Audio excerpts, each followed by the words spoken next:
So what's going on, guys? My name's Chopper and welcome everybody back to another video today here on the channel. Now, as it is almost 2020, PUBG has seen a lot of updates and patches and rebalances of all kind for the weapons. So today what we're going to do is go into 2020 looking at the top 15 best guns in this game right now. This is going to be useful whether you've been playing PUBG this entire year or maybe you've taken some time off and are looking to get back into the game and would like to know what you should be using. Then I've got all of that covered today in this video. Now, before this begins, I have something special for you guys. 'Tis the season to give back, and because you guys have been so supportive on this channel over the past year, I figured I want to give back for the rest of November and into the month of December. We're going to be doing a lot of giveaways in these future videos. Now, we're going to start with one today, and I'm giving away 3 months of free Xbox Game Pass. All you need to do to enter, it's really simple. Just simply drop a like rating on the video, make sure that you are a subscriber on this channel, and let me know in the comment section so I can find you what is your favorite gun in PUBG. And if you don't win this giveaway, I'll have plenty more as the rest of these months go on, so make sure to subscribe and stick around for more videos. With that being said, guys, let's go ahead and take a look at the top 15 best guns in PUBG right now and how I recommend you should use them. So coming in today at the number 15 spot, guys, I'm going to give it to the Uzi, and this has probably been the single most gun that has seen the most changes over this year. Not only has it got an update to its iron sights more than 2 times, but it's also gotten the ability to have a red dot attached to it, which was completely game changing. One of the biggest detriments that this weapon has always had is the fact that because the iron sights were so poorly designed, it's really hard to track any enemies outside of 10 to 15 meters, but the addition of the red dot completely mitigated that problem. And in my eyes, the Uzi went from being something of a low tier, maybe even mid tier weapon to an absolute treat. I don't know why I said that. Nonetheless, however, the Uzi has made one of the biggest improvements as far as individual weapons in this game, and I would highly consider picking it up if you've passed on it, you know, in recent times playing this game. Coming today at the number 14 spot is the MK47 Mutant. Now, a lot of these guns have just been improved greatly, just like the Uzi, and the MK47 over the past year has also seen a lot of changes. Namely, a big cut in its recoil, and also the addition to be able to put on a tactical stock, which was a huge advantage for this thing, completely changing about how the weapon plays. And honestly, this went from one of the most disliked guns in the entire game and literally one of the least used weapons among many players to something that is extremely viable now. Also, a great thing about this gun is that there's really no one best way to play it. I think depending on how you like to shoot it, either in burst fire or in single tap, you can put a variety of different attachments on it and it's going to work out. It doesn't exactly matter the specific ones that you need depending on how you want to play it. The Mutant is going to give you a lot of freedom, flexibility, and it also has higher damage than something like the barrel or the AKM at the point. So gotta say, I'm a pretty big fan of it at the moment. Moving on, guys, and coming at the number 13 spot, we have the MP5 SMG. Now, unfortunately, this weapon is a Vikendi exclusive, which is a shame because I think I share the opinion of many others in the community that this is one of their favorite SMGs, and I tend to always pick this one up when I'm playing this map. Now, the great thing about the MP5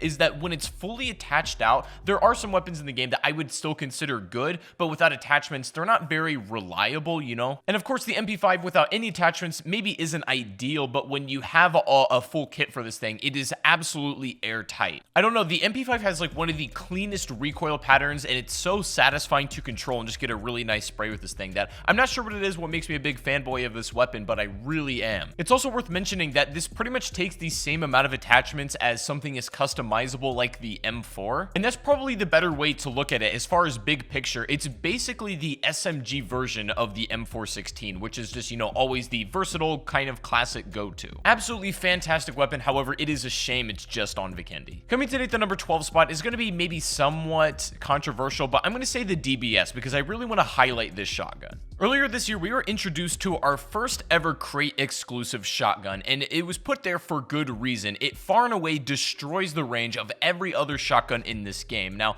unfortunately, one downside about this weapon is that it can feel inconsistent, and it's also a little bit rare to get. Even though it does technically deal damage and can hit at these extreme ranges up to 100 meters, it's not necessarily doing the most damage in the world all the time. I have sort of a love-hate relationship with the DBS. I really want to like it, and I think it's good in theory, theory and on paper, but sometimes it just kind of can screw you in game depending on the situation. And so, while some of you might think this is not a good weapon, and I also don't think it's the best weapon in the game, I did want to make sure I highlight this and mention that it is far and away the best shotgun, hands down. Coming today at the number 11 spot is another quite surprising weapon, and this is our only Winchester 94. The weapon itself was always good, but the problem, it was never viable to go up against weapons with scopes before the patch. Now, because this has been added with its own built-in scope, it has completely changed the landscape of the weapon, which I predicted would happen. If you guys have been watching this channel, I've said from the very beginning, if the Winchester either had its own scope or the ability to attach them, it would take this weapon from trash tier to very high tier. And if you've been paying attention recently on Miramar games, the Winchester has become increasingly popular, and you're seeing a lot of it of people running it as a secondary, kind of like a budget Kar 98. I never really thought much of the Winchester in the past, and it was never a popular weapon. It was always one of those novelty, just have fun with it weapons, but now I have a newfound respect when I see either a Winchester in the kill feed, on the ground, or within the hands of an enemy. If you've not played the game in a bit and you haven't tried the Winchester with the scope, I highly recommend you jump in and give it a go. It's pretty astounding how much it is physically changed. Moving on, and coming in today at the number 10 spot, guys, is the Mini 14. Now, while this weapon might not boast the most damage overall per bullet, it is capable of some pretty disgusting things. The main attractions to this weapon are something like the bullet speed, which the velocity of this means you don't have to lead your shots nearly as much,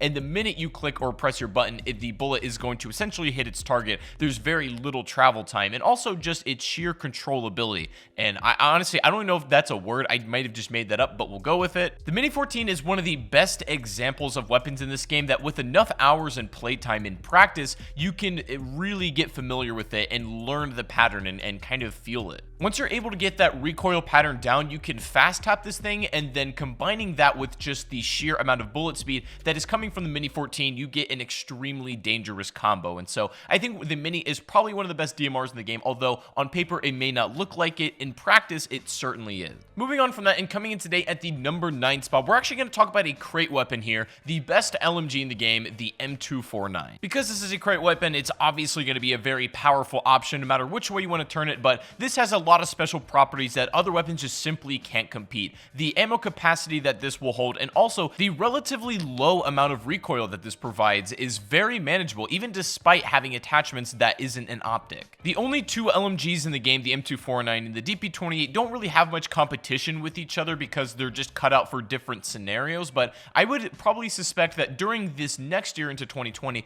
we're probably going to see some more LMGs in the game, as this department is somewhat lacking, but the M249 is always going to be a good one. The most popular way to run the weapon is, of course, with a red dot or a holographic, but even if you want to go for a little bit more range, you can throw an up to a 6x scope on the M249 and still control it with some relative ease. M249 is an amazing weapon, and hopefully we'll see something that will rival it in the near future into 2020. Moving on, though, coming at the number 8 spot, we have a former crate weapon, the M24. Now, this has went from being arguably the best gun in the game, if not one of the best, to still a very high tier weapon, but outclassed by some others. Now, the special thing about the M24 is that the damage, because it's lower than the Kar 98, comes with a little bit of a trade-off. If you want faster bullets and a better velocity, then you're going to go with the M24, but you're going to sacrifice a little bit of damage. The Kar 98 has slower bullets, but higher damage. I think this is probably the only fair way to do it because the weapons are so similar, and you want to make them different so people can decide which one they want to run, instead of one just simply being the superior weapon as the M24 used to be pre-nerf to the Kar 98. Don't get it twisted though, just because the damage is a little bit lower than the K9 doesn't mean this is a bad weapon at all. The M24 is still extremely dangerous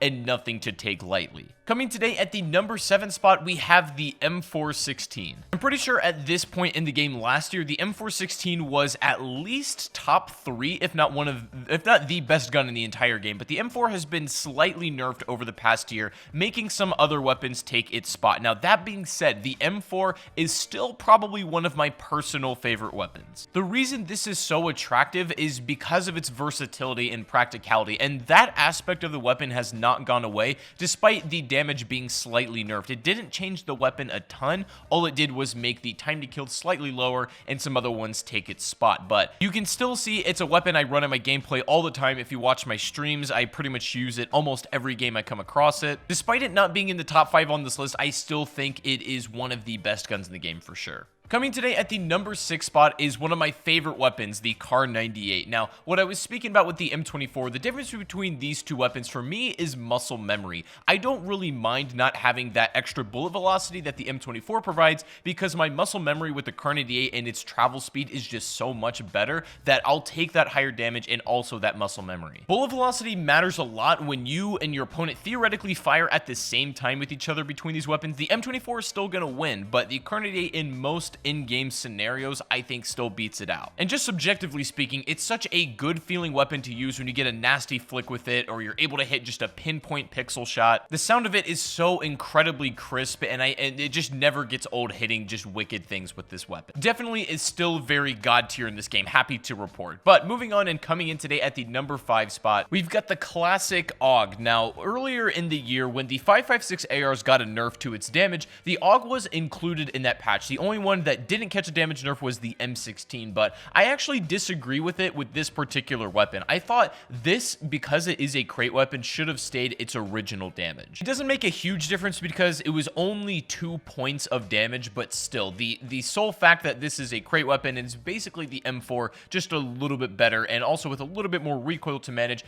I thought it should have stayed the original DPS that it once had. At the moment, the M16 is the only 5.56 AR that can one-shot no helmet, but I think the AUG should be able to do that as well. I don't know if we're going to get a reversal for the patch of this particular weapon, but I guess only time will tell. But that being said, it is still a phenomenal gun in this game. Coming today at the number 4 spot, we have the Vector, one of the weapons that I hated when I started playing the game, but over this past year, I've come to just adore. The turning point was the swap with the UMP-9 changing to the UMP-45, and then the Vector now firing 9mm, and that completely changed how this weapon was perceived. The UMP is probably one of the lowest tier weapons in the game at the moment, but the Vector is one of the highest tier. It's incredible how much these guns actually flip-flopped, and I don't think they wanted the UMP to basically be this useless, but the Vector is just the clear-cut choice, man. If you play a game of Sanhok, literally like 90% of the lobby is going to end up using a Vector if possible, and if not, in the late game, mostly everybody's going to have a Vector on them. It's an absolutely insane weapon at the moment, and you should definitely try it out if you haven't yet.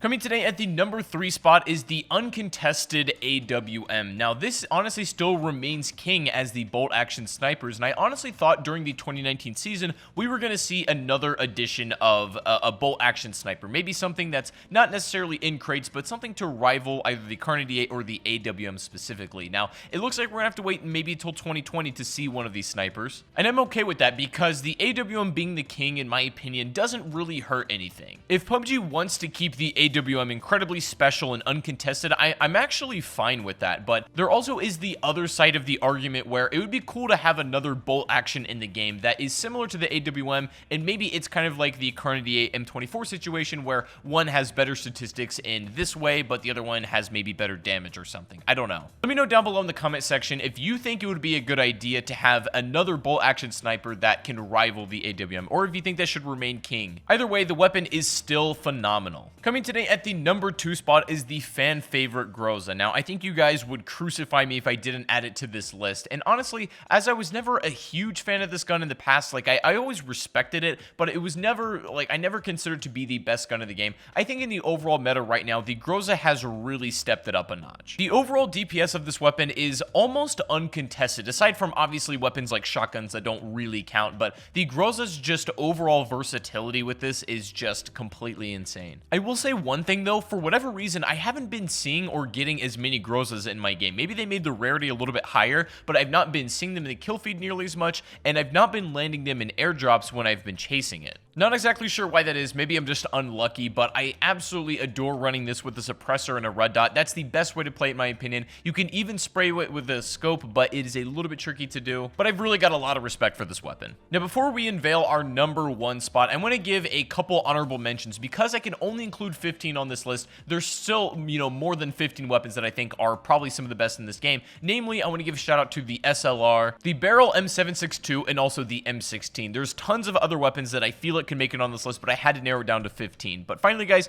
coming in today at the number 1 spot is going to be the king once again, the Mark 14. Now, honestly, when just looking at this gun and the performance that this can provide, it is just on another level. It honestly doesn't look like it even belongs in this game. It was like imported from another video game, and it's kind of like an alien. The absolutely mind-blowing things that the Mark 14 is capable of will honestly make you want to quit playing. It doesn't have a weakness. It has all scope range. It has a full auto capability and a bipod for proning out and an incredible DPS. There is no case in which this weapon is lacking one bit. And the cheek pad is probably the most crucial attachment you can have when running this. That and the compensator. Those two particular attachments in combination on this weapon are just a recipe to win the entire game, basically. Like, this just spells disaster for anybody going up against a Mark 14. It's so hard to play against because, as I said, it doesn't have a weak point which you can try and target. I don't even know how another weapon could even dream of competing with this gun. Unless they add something in that's just on the same level of ridiculous as this,